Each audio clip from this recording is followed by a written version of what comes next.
Insecure friends will make your fitness journey a lot harder. Quick disclaimer, it's important to acknowledge that not every friend who questions your fitness journey is insecure. Sometimes people genuinely worry if a friend is becoming obsessive or unhealthy. That being said, I've noticed a very specific pattern that women encounter when they start a fitness journey, and it often has less to do with health and more to do with how their growth affects people around them. One of the most uncomfortable things about self-improvement is that it unintentionally holds up a mirror to other people. Imagine two friends who have both talked for years about wanting to lose weight, eat healthier, and become more active. Let's say one of those friends finally starts. She meal preps, she goes to the gym, she stops emotional eating, and she becomes consistent. Suddenly, the other friend is confronted with something she didn't want to face. Maybe the reason I haven't changed isn't because I can't. Maybe it's because I haven't committed to it. And that's a painful realization. For some women, instead of using that discomfort as motivation, they try to eliminate it by pulling their friend back down. This usually happens subconsciously. If you quit your diet or stop going to the gym, they don't have to examine their own choices anymore.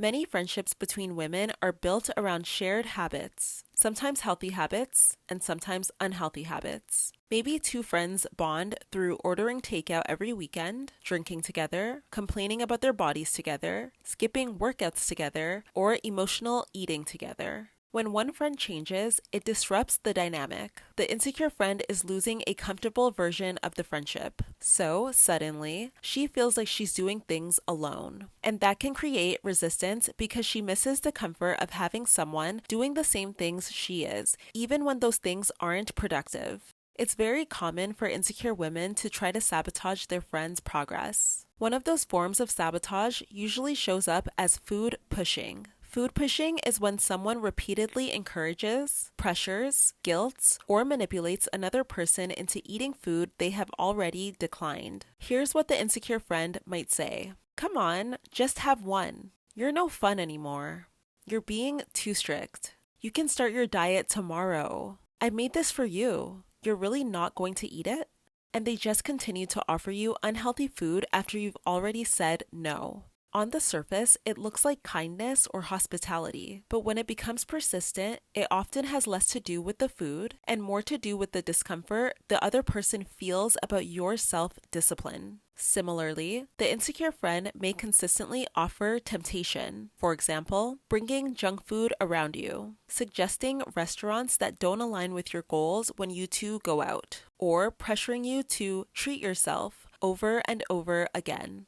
Another way insecure friends can sabotage your fitness journey is by claiming you're getting too small. Sometimes concern is genuine, but often the comment appears long before the woman is actually thin. You'll notice it happens when a woman starts looking noticeably better, not when they're actually too thin or frail looking. The translation in the insecure friend's mind can sometimes be, your body is changing and it's making me uncomfortable. You're becoming more attractive. People are noticing you. I'm comparing myself to you now. Notice how often these comments appear when a woman is still objectively far from her goal. If someone has 40 pounds left to lose and friends are already saying, don't lose any more weight, the concern may not actually be about health. It may be about comparison. Some other sabotaging behaviors include downplaying your progress, encouraging you to skip workouts, mocking your healthy habits, and becoming weirdly critical of everything you do.